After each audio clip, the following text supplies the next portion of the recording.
Amém. Jesus. Vamos abrir nossas Bíblias no livro de Lucas. Eu não vou pregar mais não. Já pregou aí. Fica quieta aqui no meu canto. Mas amém, né? Deus me ajuda nesta noite. Evangelho, você escreveu Lucas, capítulo 16, a partir do verso 19, amém? A versão NVI, tá? Vamos hoje aprender um pouquinho sobre o jovem, aliás, sobre o rico e Lázaro, amém? Vamos aprender um pouquinho sobre essa parábola que Jesus disse.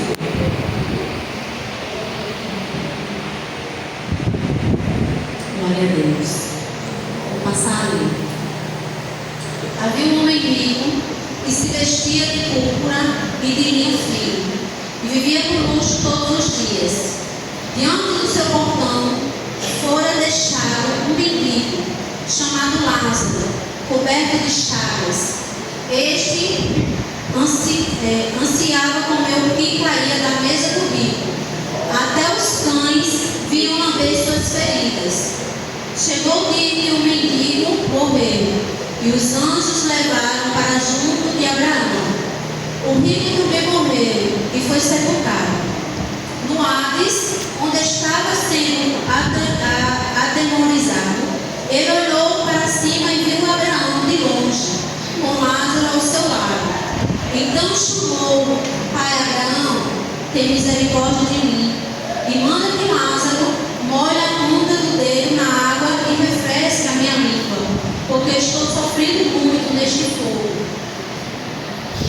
Mas Abraão respondeu: Filho, lembre-se de que durante a sua vida você recebeu coisas boas, enquanto que Lázaro recebeu coisas más. Agora, porém, ele está sendo consolado. Aqui você está em sofrimento. E além disso, entre vocês e nós há um grande abismo, de forma que os que desejam passar do nosso lado para o seu, ou do seu para o nosso, não conseguem. Ele respondeu: Então eu te suplico, Pai, manda Lázaro ir à casa de meu pai, pois tenho 5 irmãos, deixe que eles avisem, a fim de que eles não venham também para este lugar de tormento. Abraão respondeu: Eles têm Moisés e os profetas, que os ouçam. Não, pai Abraão, disse ele, mas se alguém dentre os mortos fosse até eles, eles se arrependeriam. Abraão respondeu: Se não ouve a Moisés e aos profetas, tampouco se deixarão convencer, ainda que ressuscite alguém dentre os mortos. Amém? Só até aí.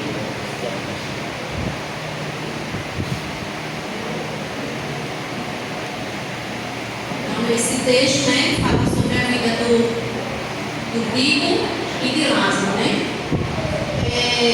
O rico foi para o Hades não porque ele era rico, e Lázaro foi para o céu, né? Foi para o céu de Abraão não porque ele era pobre, né? Nem porque ele sofria. Vamos deixar bem claro aqui que eu vou explicar um pouquinho. Não quero dizer aqui que a riqueza leva alguém para o inferno. E você ser rico te leva para o inferno. Não. O que te vai levar para o inferno é tu ser apegado a bens materiais. Ou seja, uma pessoa que tem bens materiais, que pode ajudar alguém e não ajuda. Ou seja, são pessoas arrogantes, egoístas, que só pensam em si mesmo. Amém? E o pobre, ele foi para o céu de Abraão, não porque ele era pobre, porque ele sofria, né? Mas porque ele cria em Deus. Até porque o nome dele, Lázaro, significava Deus é salvação, Deus é meu refúgio.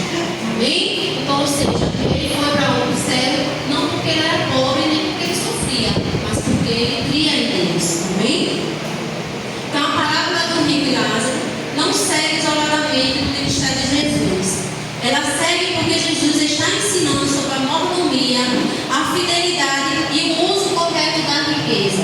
Ou seja, Jesus já vinha no capítulo 15, aliás, 16 do início, falando sobre a riqueza, falando sobre as pessoas que eram ricos e que usavam essa riqueza de maneiras erradas. Amém?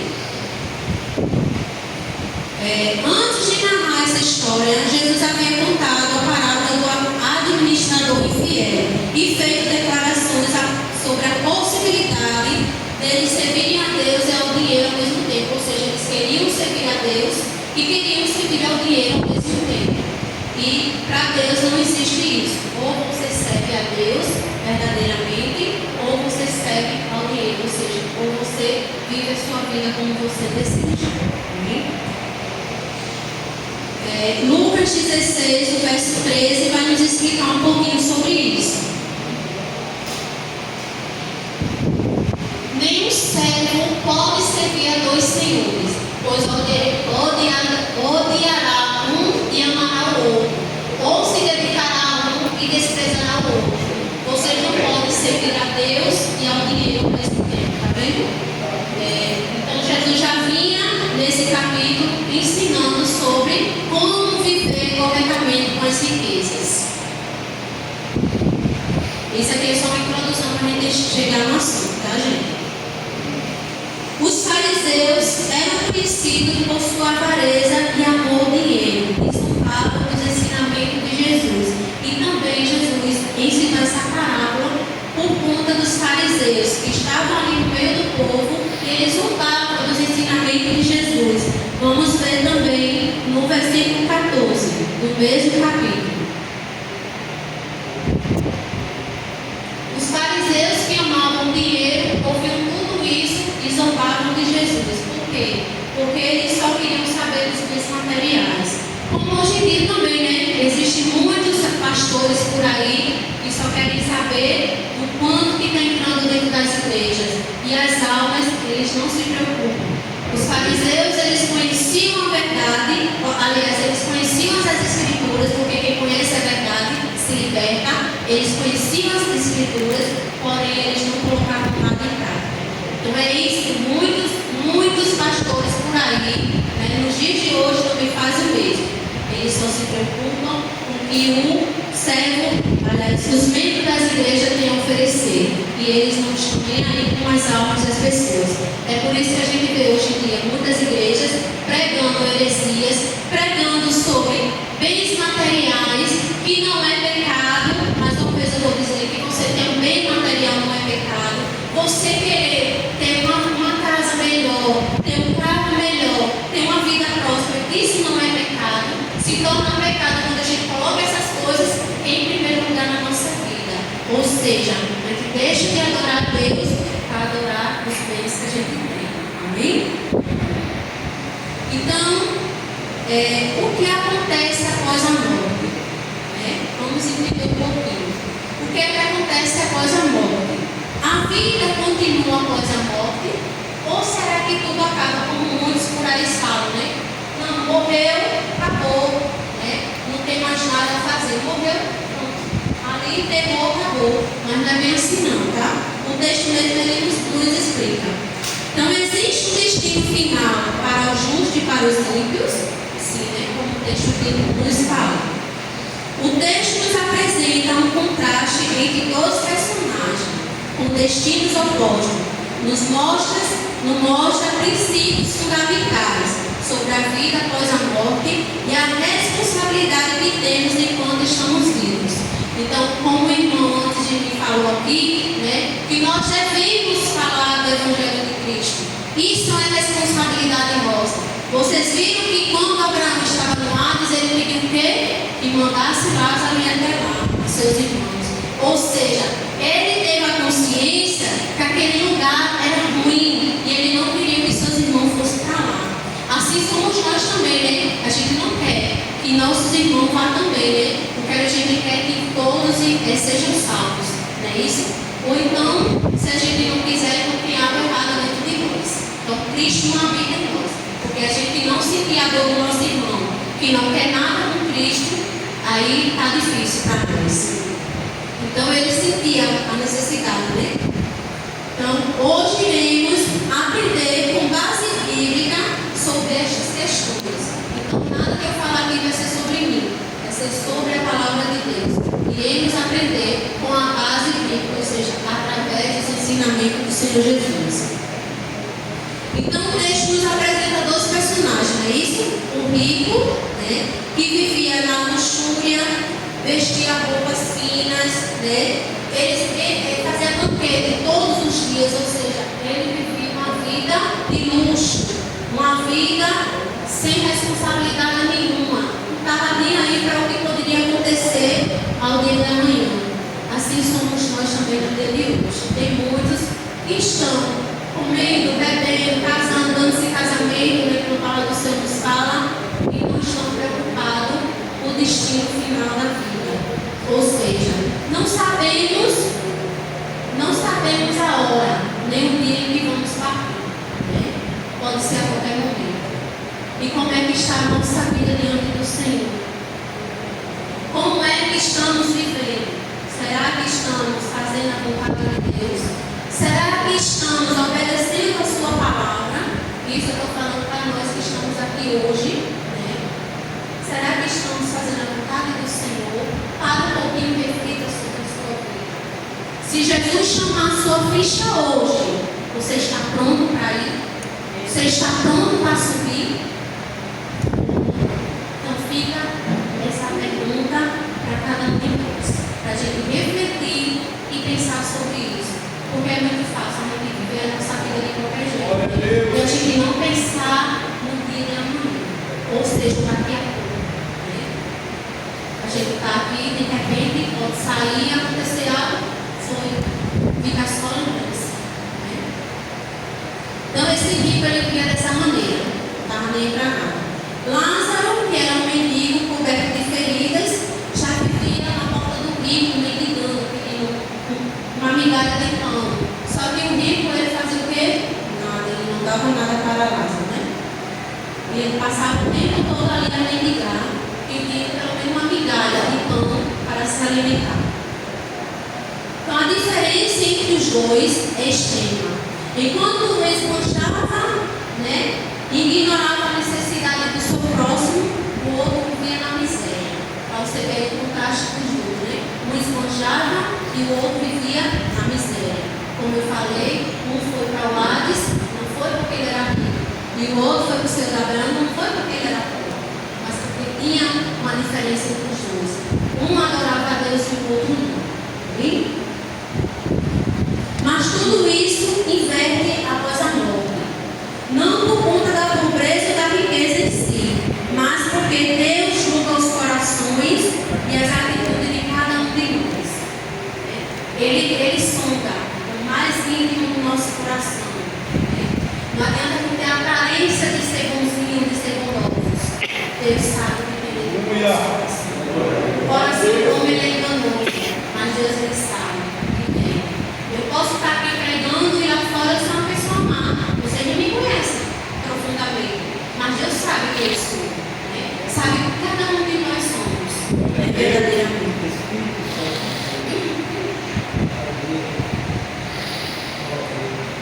Ao morrerem, cada um segue um caminho diferente.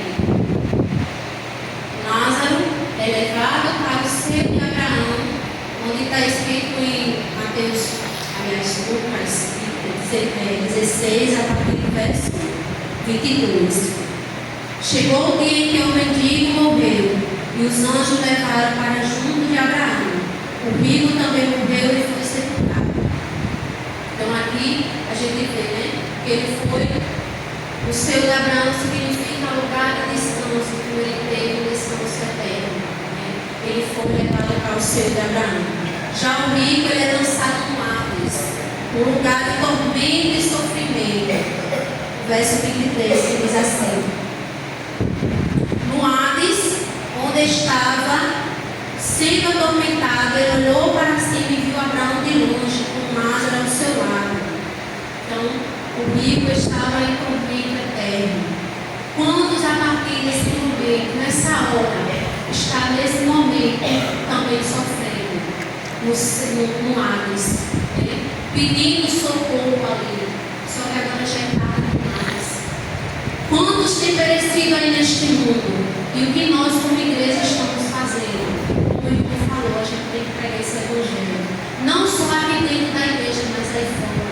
mostrar a nossa vida, como nós vivemos. Porque o maior evangelho, como já foi falado nesta noite, é a nossa vida. É a nossa maneira de ser, mostrando que Cristo é conosco. Então, nesse momento, há muitos jovens nesse momento, indo por lados, nesse momento em momento eterno. Muitos também estão indo para o seu de Abraão, né? Que trilhou a sua vida aqui com Cristo, fazendo a vontade de Deus, e outros no sofrimento eterno. Esse contraste nos mostra que, independente da condição terrena, Deus é justo e recompensa conforme a vida de cada um. Então, nosso Deus, ele é justo. Quando alguém vai para o inferno, não é porque Deus foi injusto, não é porque Deus é ruim, não, é porque Deus é justo. Ele age com justiça. Você tem a oportunidade o tempo todo, Deus está ali, manda missionário, manda pessoas, fala de Jesus para você, você não quer. Então, se você vai para lá, porque Deus, ele é justo. Ele não pode fazer o contrário, porque ele tem o filho dele na cruz para morrer e salvar a humanidade, salvar a mim e a você. Então, aquele que crê, ele já é salvo. E aquele que não crê é condenado. O Evangelho de João, capítulo 13, verso 17, nos diz. Vamos ver aí o que João 13, 17 fala? Pois Deus enviou o seu Filho ao mundo, não para condenar o mundo, mas para que o mundo fosse salvo por ele. Amém? Então, bota o 18 para concluir. Quem nele crê não é condenado. Mas quem não crê, esse já está condenado. Quem não crê, o nome do Filho unigênito de Deus. Estou falando a palavra de Deus. Então, Deus ia ser muito injusto se todo mundo morresse e fosse para o céu, né? Porque ele deu o seu filho, ele mandou o filho dele vir aqui a esse mundo sofrer por mim, por você. Para no final todos irem para o céu, seria muito injusto, principalmente com o filho dele, né? Então que devemos ter essa consciência nesta noite. Aleluia, gente. Glória a Deus. Glória a Deus. O rico e também pede socorro para se refrescar. O verso 24. Então chamou para Abraão: tem misericórdia de mim. Onde ele veio pedir misericórdia? Mas no tormento eterno, aí já não dele. Tem mais o que fazer. Já está lá, não tem como ele sair mais. Tem misericórdia de mim e manda que Lázaro molhe a ponta do dedo na água e refresque a minha língua, porque estou sofrendo muito neste fogo. Neste momento ele sentiu o peso, né, do sofrimento. Então hoje estamos aqui falando do céu e do inferno. É melhor você ouvir sobre o inferno do que ir para lá. É melhor você ouvir do céu e ir para lá e aceitar esse Cristo que morreu por mim e por você. Amém? Vamos ver a resposta de Abraão. 25. Mas Abraão respondeu: filho, lembre-se de que durante sua vida você recebeu coisas boas, enquanto que Lázaro recebeu coisas más. Agora, porém, ele está sendo consolado aqui e você está em sofrimento. Então, depois que morre, segue-se o juízo, não tem mais o que fazer. Isso nos mostra que o destino final das almas está selado na morte. Amém? Então, o destino final da nossa alma será selado na morte. Vamos ver Hebreus 9, 27, que aqui nos diz. Hebreus 9, 27. Da mesma forma, como o homem está destinado a morrer uma só vez e depois disso sofrer, enfrentar o quê? O juízo. Então, o homem só está ordenado a morrer uma só vez. Depois que morreu, segue-se o juízo. Mateus 25 e 46. Vamos ver também o que aqui nos ensina. Mateus 25, 46. 46. Então estes irão para o castigo eterno, mas os justos para a vida eterna. Diz o quê? Quem é limpo, limpe-se mais. E quem é sujo, suje-se mais. Então hoje é o dia aceitável do Senhor. E venhamos ouvir essa palavra e colocar em prática em nossa vida. Isso ensina que após a morte não há segunda chance. Depois que morreu, acabou. Então, se você teve uma vida santa diante do Senhor aqui nessa terra, amém. Se você não foi, lamento, é sofrimento eterno. Cuide de colocar os teus pezinhos juntos, cuide de se consertar com Deus nessa noite, para que não venha a ira de Deus sobre a tua vida. A importância dessa escritura para a salvação. Então, por isso que é importante a gente se apegar com Deus, a gente ler essa escritura, porque ela que vai nos limpar dia após dia, porque a escritura aí é mal. E todos os dias o pecado bate a nossa porta. Todos os dias ele vem para, sabe, aquela coisinha linda, né? Para que a gente venha cair. Então é preciso que a gente esteja sempre lendo a palavra do Senhor, buscando no Senhor, para que a gente venha ser salvo verdadeiramente. Vamos ver aí Lucas 16, 27 e 28, né? É o mesmo texto que estamos lendo. O que é que ele diz? Ele respondeu. Isso é quando Lázaro pede que mande, aliás, que o rico pede que Lázaro vá até a seus irmãos falar sobre este lugar. Então ele responde: eu te suplico, Pai, manda Lázaro ir à casa de meu pai, pois tenho 5 irmãos, deixa que ele os avise, a fim de que eles não venham também para este lugar de tormento. Então agora ele se preocupa com os irmãos dele.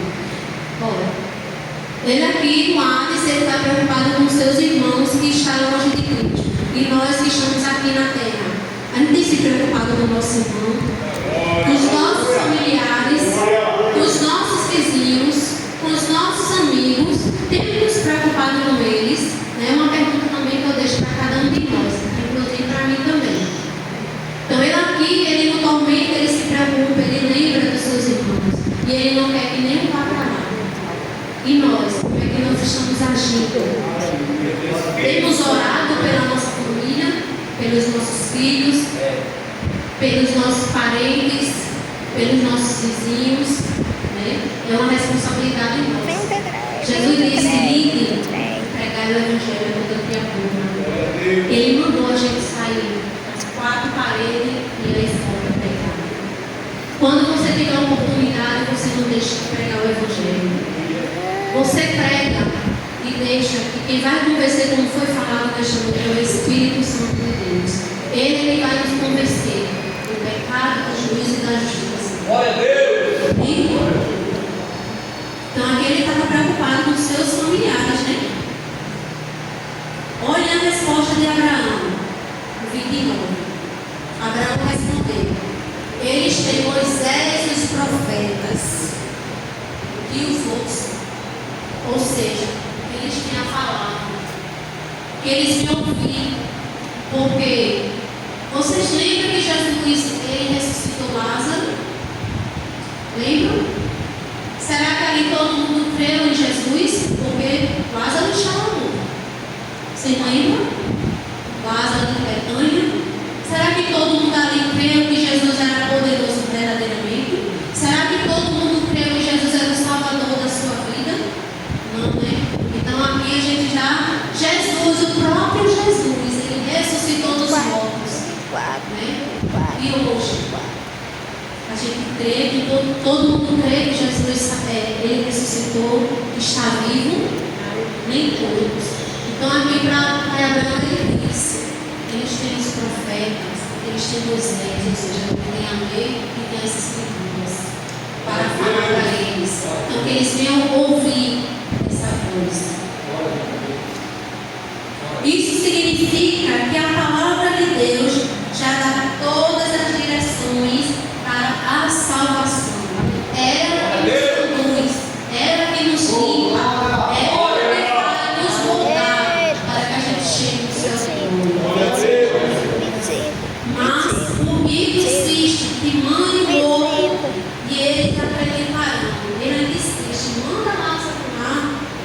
31. Aliás, o 30. Não para Abraão dizer, mas se alguém dentre os mortos fosse até eles, eles se arrependeriam. Olha para ele. Será?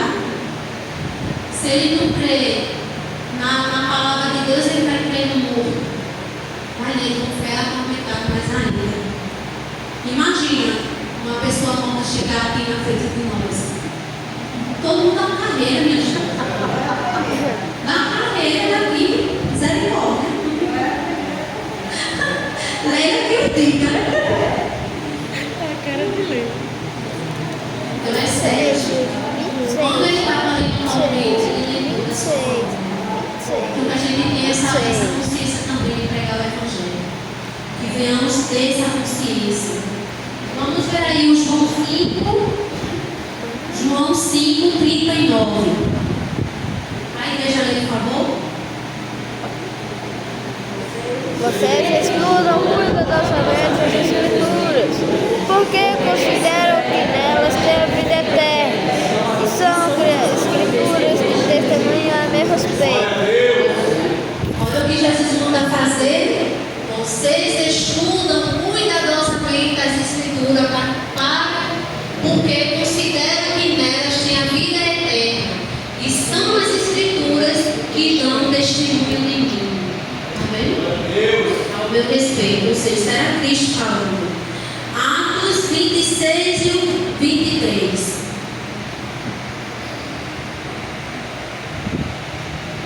Que o Cristo haveria de sofrer e sendo o primeiro a ressuscitar entre os mortos, proclamaria luz para o seu próprio povo e para os gentios. Glória a Deus. Glória a Deus. Então as Escrituras, ela nos dá a direção. Romanos 10 e o 17, ele vai falar sobre ouvir a palavra de Deus também. Ela que vai nos dar a direção da nossa fé. Consequentemente, a fé vem pelo ouvir e ouvir a palavra de Deus. Então não adianta vir um morto, né, ressuscitar dos mortos e falar para você da vida eterna, porque o próprio Cristo ele já nos deixou tudo escrito, né? E o morto ele não tem poder de sair de lá de onde ele está, como aqui na palavra do Senhor diz, né? De sair, de voltar à vida. Não tem, ele morreu, acabou. O homem não tem esse poder.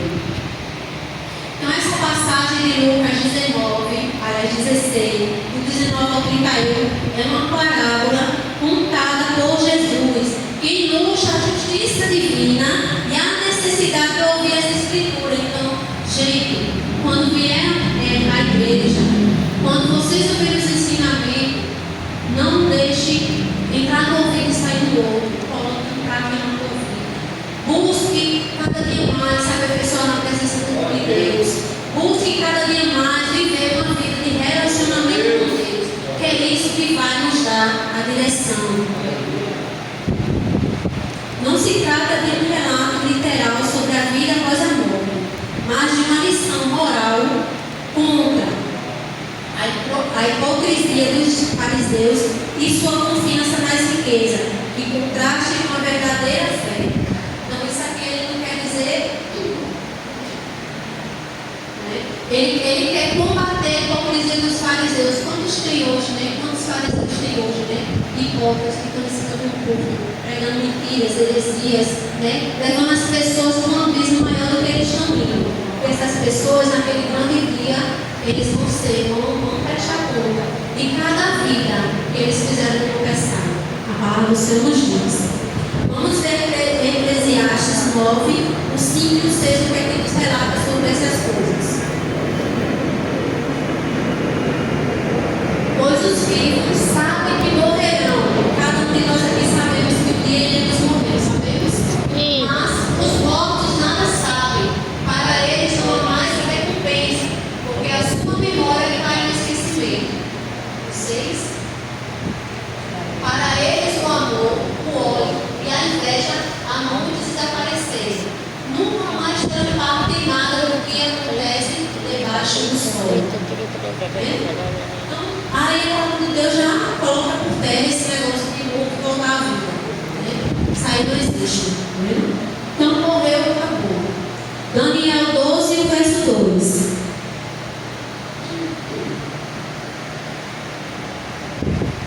Multidões que dormem no pó da terra acordarão, uns para a vida eterna, outros, porém, para a vergonha e a repugnância eterna. Está vendo? A palavra do Senhor é clara. Só basta a gente estudar, só basta a gente colocar em prática em nossa vida. Então, esse negócio de espiritismo, esse negócio aí que diz que viu, que ouviu, isso é tudo mentira. Isso é tudo mentira de Satanás. Porque quem morreu não volta mais. Acabou. Então, uns vão ter o quê? Acordarão para quê? Para a vida eterna e outros para a vergonha eterna. Vamos ver ainda 1 Tessalonicenses 4, 16 e 17. Porque dada ordem, com a voz do arcanjo e o ressoar da trombeta de Deus, o próprio Senhor descerá dos céus, e os mortos em Cristo, eles farão o quê? Ressuscitarão primeiro. Depois nós, os que estivermos vivos, seremos arrebatados com eles nas nuvens, para o encontro com o Senhor nos ares. Assim estaremos com o Senhor para sempre. Esses daí vai ser os que estão em Cristo. Amém? Então que a gente venha pegar firme com esta palavra. Que possamos a cada dia entender que só a vida em Cristo, só a vida através da Escritura Sagrada. Amém? Uma parábola do rico e Lázaro nos ensina verdades fundamentais. A vida eterna não define o destino eterno. Aliás, a vida terrena não define o destino eterno. Ou seja, deixa eu explicar isso aqui. Fatores como riquezas, estados sociais não determinam automaticamente o destino final de uma pessoa, mas o relacionamento dela com Deus. É isso que vai determinar o destino final da pessoa. Então não é a riqueza, não é pobreza, não é miséria, não é nada disso que vai nos definir o destino final da nossa vida. É o verdadeiro relacionamento com Deus. É você viver para Cristo verdadeiramente. Essa passagem nos convida a refletir sobre a nossa relação com Deus e com o nosso próximo. Lembrando que o tempo para o arrependimento é agora. Ou seja, é no momento oportuno. É no momento que a palavra é pregada. É no momento em que você está vivo. Este é o momento adequado para o arrependimento. Vamos ler 2 Coríntios 6, verso 2, o que é que nos fala. Eu quero que a igreja leia, por favor. 2 Coríntios 6 e 2. Toda a igreja? Você diz, no temporal, ouvi você, e no dia da salvação, eu ajudarei. Digo-se agora é o tempo favorável. Agora é o dia da salvação. Eita glória! Agora é o tempo da salvação. Quem ainda não se definiu, quem ainda não se posicionou diante do Senhor, o tempo é agora. O momento aceitável é agora. Amém? Então a palavra de Deus é suficiente para nos guiar à salvação. Ela é o suficiente. Não adianta você estar procurando aqui, procurando ali, buscando em outros cantos, não. É a palavra. É através da palavra. Aí, para finalizar, a história do rico e Lázaro é um convite ao arrependimento. Então, vocês viram, né?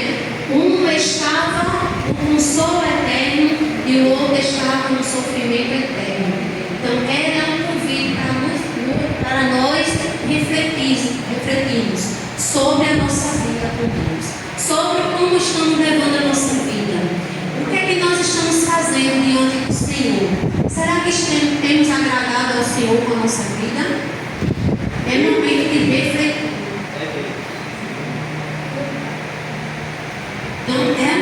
fita ao arrependimento e à fé em Cristo, e possamos ouvir e obedecer as Escrituras enquanto temos tempo.